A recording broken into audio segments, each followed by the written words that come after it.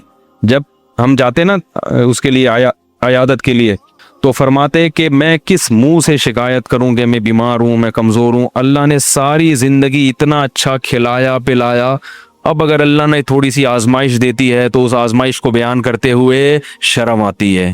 سمجھ میں نہیں آ رہی میرا خیال. اب اس آزمائش کو بیان کرتے ہوئے, بھئی پہلی دفعہ زندگی میں, حالانکہ اس سے پہلے بھی بیمار ہوئے ہوں گے, کہا اللہ نے ساری زندگی کھلایا, خوب کھلایا. وہ کیا کھلایا؟ دال روٹی, اس کو کیا کہہ رہے ہیں؟ خوب کھلایا. حضرت کے بچے جب جوان ہونے لگے تو حضرت کو فکر ہوئی ان کی شادیاں کرنی ہے, جبکہ گھر اتنا چھوٹا ہے کہ اس میں کمرے ہے ہی نہیں. ہماری طرح نہیں کہ اب تو کرنا تو ہے ہی نہیں, کرنی تو ہے ہی نہیں, کماؤ پیسہ لاؤ پیسہ ہے بھائی. حضرت کو فکر ہوئی بیٹے جوان ہو رہے ہیں تو اب کیا کرنی ہے؟ شادیاں. لیکن اب یہ کہ گھر میں جگہ نہیں ہے, تو حضرت نے ہمیں کمرہ دکھاتے تھے. میں نے سے ایک اوپر کمرہ ہے, ٹھیک ہے, وہ جو لحاف رکھتے ہیں نا, کیا خیال ہے, ایسی مزاح کر رہے تھے. کہا میں نے سوچا کوئی مسئلہ نہیں, ایک کو ادھر سیڑھیاں لگا کے بولوں گا چل ادھر جا اپنی بیوی کے ساتھ. لیکن فکر پھر بھی کی انہوں نے کہ بھئی شادی کرنی ہے ان کی, وہ دیکھا جائے گا شادی کے بعد کیا جگاڑ کرنا ہے, کہاں کر لے گا. تو اللہ کا شکر ان کی شادیاں بھی ہو گئیں. ان کو بھی اللہ نے بہت پیسہ دیا, وہ سب مدرسے میں وہ عالم بنے. اس کے بعد اتنا اچھی علمی استعداد تھی کہ مدینہ یونیورسٹی سے ان کو بلاوا آ گیا ان کا, مدینہ یونیورسٹی چلے گئے, وہاں سے حکومت سعودیہ کی طرف سے دوسرے ملکوں میں دورے پہ بھیج دیے گئے. وہ بھی اچھا خاصا ماشاءاللہ ان کے پاس اللہ نے رزق کے دروازے ان کے لیے کھولے. تو میں یہ کہہ رہا ہوں, دیکھو ہم لوگ ہوس کے مریض ہیں, ہم کبھی بھی خوش بولو بھائی نہیں رہ سکتے. ہم غیر مسلموں کے طریقے کو فالو کر رہے ہیں کہ وہ کدھر جا رہے ہیں, وہ ہر وقت نوٹ بنانے میں لگے ہوئے ہیں. ہم میں سے جس کو بھی اللہ نے دیا ہے, جتنا دیا ہے, اللہ کی قسم وہ ہماری ضرورتوں سے کئی گنا زیادہ. ہمارے بار بار یہ کہتے تھے کہ اللہ نے مجھے میری ضرورت سے کئی گنا زیادہ دیا ہے, زیادہ دیا ہے. پھر جب بہت پیسہ آیا حضرت کے پاس تو اپنے لیے پھر بھی نہیں بنایا گھر, پھر بھی کہا میں کیا بر کروں گا گھر بنا کے, لیکن اپنی اہلیہ کے لیے ایک فلیٹ بولو بھائی خرید لیا کہ میرے مرنے کے بعد ان کے لیے کوئی انتظام ہو جائے. تو وہ بھی ہو گیا. وہ بھی جب بہت, ورنہ حضرت اس کے بھی قائل نہیں تھے, کیونکہ بچے ماں ظاہر ہے بچوں کے پاس رہتی ہیں نا, ان کو تو الگ گھر کی ویسے بھی ضرورت نہیں ہوتی, لیکن چلو بنا لو جب اتنا اللہ نے دے دیا. باقی کیا کرتے تھے, اپنے جو صبح کا ناشتہ ہے بادام منڈا اور یہ سب, ایک دن ہم گئے تو ٹکا کھا رہے تھے, ٹھیک ہے نا, اچھی خوراک کھاتے تھے. تو جب یہ شہد استعمال کرتے تھے, دودھ پیتے تھے, چائے کے قریب بھی نہیں پٹکتے تھے, کبھی بھی چائے نہیں. پان تو زہر تھا, حضرت کے سامنے کوئی پان کھا کے دکھا دے بس اس کی خیر نہیں ہے, کیونکہ انتہائی صفائی پسند تھے. ایسی صفائی اگر میں قسم اٹھا کے بولوں میں نے زندگی میں کسی میں نہیں دیکھی تو میں قسم میں جھوٹا نہیں ہوں گا. اتنی صفائی تھی, اتنی صفائی کہ انتہا ہے جس کی. ایک طالب علم اپنی ٹوپی کمرے میں بھول آیا ان کے, اس پہ تھوڑے تھوڑے پسینے کے ہلکے ہلکے کچھ نشان تھے. حضرت اس ٹوپی کو نا یوں کر کے لے کر آیا, ادھر رکھ کے, کہا مجھے چکر آ رہے ہیں اس کی بدبو سے, حالانکہ اس میں کچھ بھی نہیں تھا, لیکن ناممکن تھا, ایسی صفائی تھی. سلیقہ ایسا تھا کہ چپل آپ ٹیڑے میڑے نہیں رکھ سکتے تھے. ہم مدرسے میں جب چپل رکھ کے آتے تھے نا, بالکل فوجیوں کی طرح سیدھے چپل, ٹیڑے میڑے ہو گئے تو خیر نہیں ہے. پھر ان کی خانقاہ میں جب بیٹھنے کا ٹائم آتا تھا تو حضرت کی تو چپل ترتیب سے رکھے ہوتے تھے. ایسا نہیں ہے کہ جہاں اتارو کوئی چپل ادھر جا رہی ہے ادھر جا رہی ہے, اس کا تصور نہیں تھا. گاڑی جب اپنی پارک کرتے تھے ایسی تمیز سے پارک کرتے تھے, اس کے جو ٹائر ہیں پہیے بھی کیا ہوتے تھے, بالکل سیدھے, ٹیڑے میڑے نہیں ہوتے تھے. ہر چیز میں سلیقہ. کوئی بائک اگر گلی میں کھڑی کر دے ذرا سی ٹیڑھی میڑھی اس کو ڈانٹ پڑتی تھی. ایسا سلیقہ, ایسی تمیز, اتنی صفائی, انتہائی درجے کی صفائی تھی. تو میرے بھائی ہمارا سب سے بڑا مسئلہ کیا ہے؟ ہوس. ہمارا مسئلہ غربت نہیں ہے. ہم میں سے ہر شخص کو اللہ